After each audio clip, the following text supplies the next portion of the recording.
Good afternoon, all of you. So, welcome you all in this platform of KSG IAS, and we are discussing this Prelims Connect. We are discussing this previous year question paper along with the themes. So, let's begin today's discussion. The first question on your screen, and the theme that I have selected for today's discussion, that is capital market. So, let's see a few questions on the capital market. First question, consider the following statements.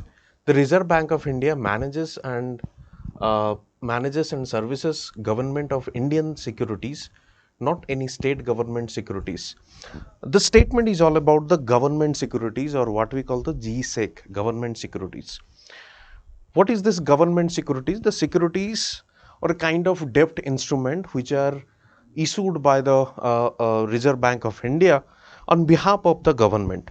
Now, this statement is saying that RBI issues these government securities only for the central government or the government of India, but not for the state government.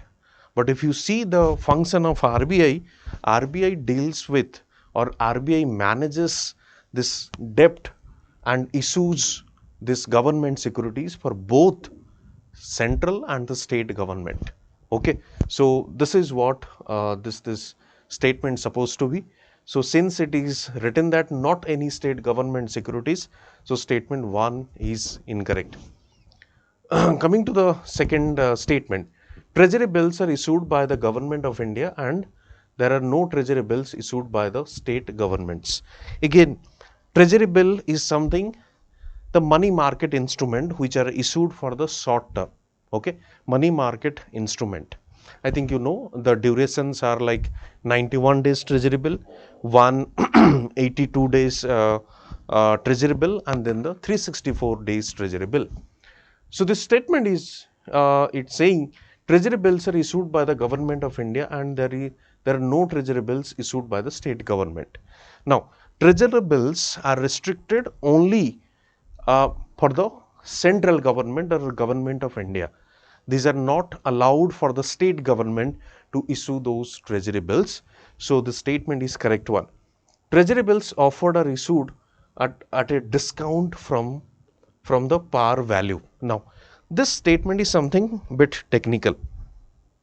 Now, let me explain this. What is the meaning of this? Treasury bills offered are issued at a discount from the par value. It means, suppose the price of a treasury bill, let's say 1000 rupees. Now, if you have remembered that bond is something what we call the debt instrument. Bond carries two things, the face value, or what we call the I think day before yesterday I was discussing with you inflation indexed bond. So in that case, for the bond, one is principal value or what is called the face value. Another one is the rate of interest or what we call the periodic rate of interest. In case of treasury bill also, the amount or what we call the principal amount is there, but this periodic rate of interest is not there in case of treasury bill. So what happens in case of, or what is the modus operandi? Suppose the price of a treasury bill is 1000 rupees. So when as an investor, if you purchase one treasury bill from the government, let's say, then you will get this treasury bill below the price of this 1000 rupees, which is the face value. But when you will sell it to the government and you will receive your money, that is on the face value, that is the 1000 rupees. So this difference, the amount at which you purchased it and the amount you are selling it to the government, again, that difference is the profit for the what we call for the investor. Okay, so this is something has been mentioned in the third statement. Treasury bills offered are issued at a discount from the par value. So par value is something different.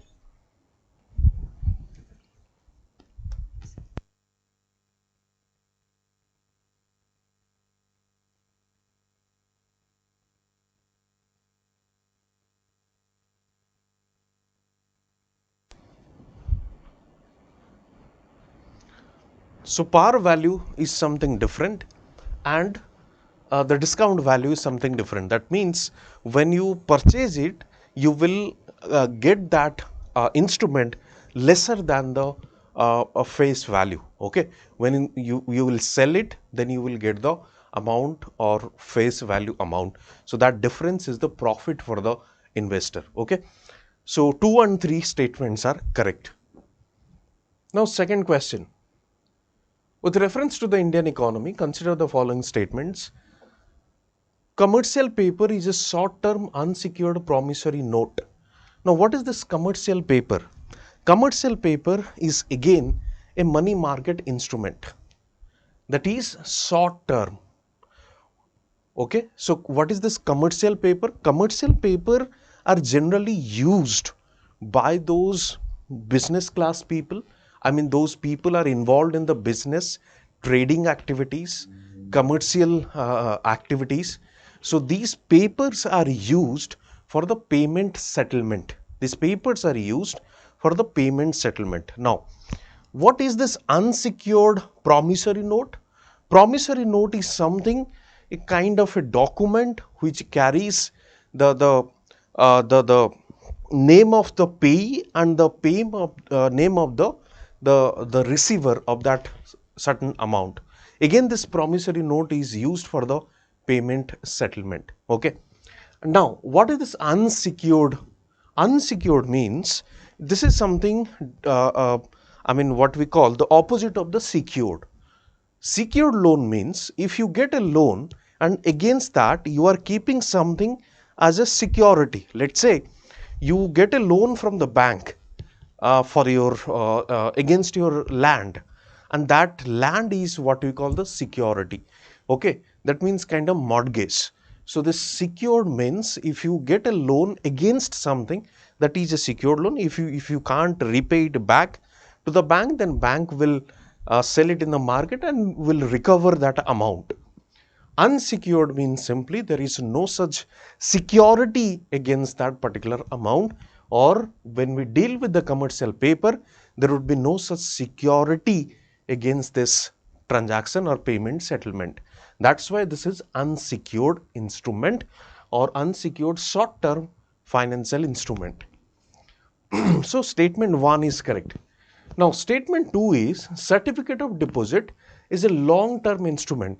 You just mind this term, long-term. If you see, certificate of deposit is again a money market instrument. Certificate of deposit is again a money market instrument. So when we say money market instrument, these are short-term in nature. And what is the definition of short-term? This is something less than 365 days. This is something less than 365 days. So this certificate of deposit is not a long term, rather it's a short term financial instrument. Now very briefly, what is this certificate of deposit? Certificate of deposit means suppose when the banks, commercial banks, they face the shortage of funds, they issue these kind of certificate of deposit so that investor would invest or purchase those certificate of deposits, and that fund will be given to the bank, and the bank will use those funds for its own purposes. Okay, and this is what we call the certificate of deposit. That's why the statement is an incorrect one. Third, call money is a short-term finance used for interbank transactions. Now, again, call money is a money market instrument. Call money is a money market instrument, and again this short-term in nature. When we say long-term, that is the capital market. When we say the short-term, that is the money market. So call money is a short-term money market instrument. Till now, the statement is correct. Now, this is used for the interbank transactions. Yes. Let me give you one example so that you can understand this. When we say interbank transactions, suppose for a very short period of time, a commercial bank requires certain amount of fund from other sister bank. For example, suppose State Bank of India needs fund from the Canada Bank. So against that fund, which is very overnight lending, we can say, and very short term in nature, for that purpose this call money instrument is used. That means when SBI needs money from the Canara Bank, so SBI gets this fund against a particular interest rate, and that rate would be known as what? Call money rate, or the rate at which one bank borrows money from the other bank, that is known as the call money rate, or this is something I told you, for the very short period of time. So that's why this statement 3 is correct. Now coming to statement 4, this zero coupon bond, something has been asked by UPSC multiple times. Now let's understand this, what is zero coupon bond. Zero coupon bonds are the interest bearing short term bonds issued by the scheduled commercial banks to the corporations. Again, when I started the discussion, I told you that there are two types of financial market. One is the money market, which is for a shorter period of time. Another one is the capital market for the longer period of time. Now, what is this shorter period of time? That is less than the 365 days. Now, when we say bond, bond is a debt instrument which is used for the capital market, that is for the longer period of time. Now, coming to this zero coupon bond. So first I told you this is something for the long term or capital market instrument or for the long term. So this short term is there or written in the fourth statement. So obviously this statement is an incorrect one. But let me explain this, what is this zero coupon bond. Now suppose I have already told you that bond has two things. One is the principal amount, another one is the interest rate. So suppose principal amount is the 1000 rupees, that the price at which you purchased one bond, and 5% you are getting the rate of interest on a regular interval, and that interest is your what? Return that on the money that you have invested on that particular bond. Technically speaking, this regular interval rate of interest which you get in a regular interval, that is known as what? Coupon. So in a bond, when we say, I think you know that if you invested on the share, you have purchased shares in a company, the amount you get against that share or as a return, that we call the dividend. So when we get that return against any bond, that we call the coupon. Now what is this zero coupon bond? Zero coupon bond means in such a bond, just mind this term, in such a bond where this regular or periodic rate of interest is absent or not given. Periodic rate of interest is absent or not given, that we call the zero coupon bond. Now you may ask this question, sir, if one purchases few bonds or an investor invested certain amount on the bond and that investor is not getting any such return or what we call the coupon, then why should that investor invest in that bond? Now let me tell you, let me come back to that statement. Yes, just third number statement, just refer to this. So when we say zero coupon bond, this same thing happens what we discussed in case of treasury bills. Now what exactly happens, or what exactly in case of zero coupon bonds? There is no such periodical rate of interest.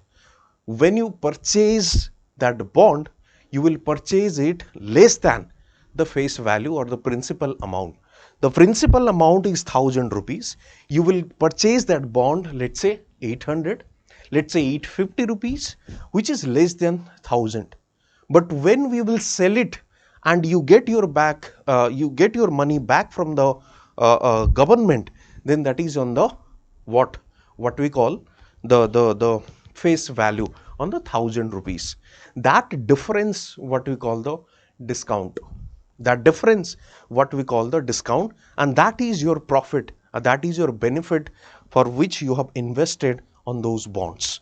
So how this is how this zero coupon bond operates in the capital market. So this is the what we call the difference between a normal bond and zero coupon bond. Simply you can remember, in case of a normal bond, what we get the regular periodic interest, but in case of zero coupon bond, there is no such regular periodic interest. Okay.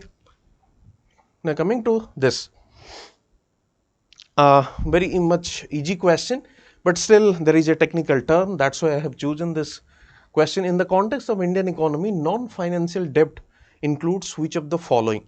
Now answer all are three: housing loans, amounts outstanding on your credit card, treasury bills. Now what is the catch in this particular question?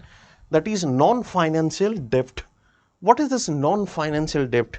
Few students or few people get confused with respect to this term. Generally, the common idea is when we say non-financial debt, that means it does not include the transaction of money. That is not the real answer. That is not the right answer. What is this non-financial debt?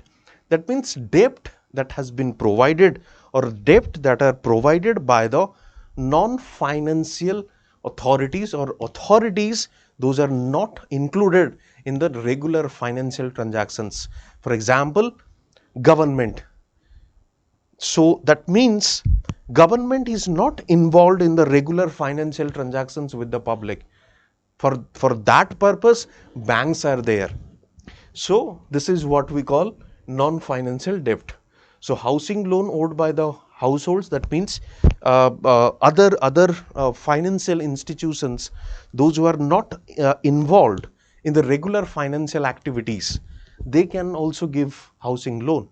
Credit card also given by other, let's say, if you see now this market has been developed so much, many such players have introduced or come into the market and they are issuing credit card, but they are not involved in the regular financial activities. Similarly, treasury bills, again government has the capacity to issue treasury bills and you can invest on that treasury bills as well. So that's why all these three instruments are part of this non-financial debt. So you can read this: non-financial debt does not mean debt that does not involve money. On the contrary, it does involve money. Non-financial debt is debt issued by the non-financial institutions such as the government, a household or a business not engaged in the financial sector. This is the definition. Now, coming to this, which of the following is issued by registered foreign portfolio investors to overseas investors who want to be part of the Indian stock market without registering themselves directly? Let me tell you, those investors, those who are participating in the stock market, or what we call the this portfolio investment, what we call, or foreign portfolio investment, they have to register with the SEBI, Security Exchange Board of India, what is the regulator of the capital market in India. Now, question is, which of the following instrument through which if one would like to invest in the stock market but not necessary to register with the SEBI, and this is the participatory note. Participatory note, the investor's identification is generally hidden, that is not revealed. This is the what we call, if you want to invest, then you suppose a foreigner wants to invest in Indian stock market, then that foreigner does not have to register directly with the SEBI. That foreigner takes help of any particular company which has already registered in the SEBI or with the SEBI, and then that money would be invested. Okay, so there is a mediator in between the investor and in the stock market. Not necessarily you have to register because it does not reveal the identification. You must have seen in the newspaper that this participatory notes have been criticized thoroughly by different scholars and by the different governments as well, because it promotes something what? It helps people to make the black money into white. Okay. So participatory notes are issued by the registered foreign portfolio investor to overseas investors who wish to be part of the Indian stock market without registering themselves directly. They, however, need to go through a due diligence process. This is what we call the participatory note. Okay. So that's it from my side in today's discussion. We'll again meet on Monday with some new themes and new questions. Till then, all the best.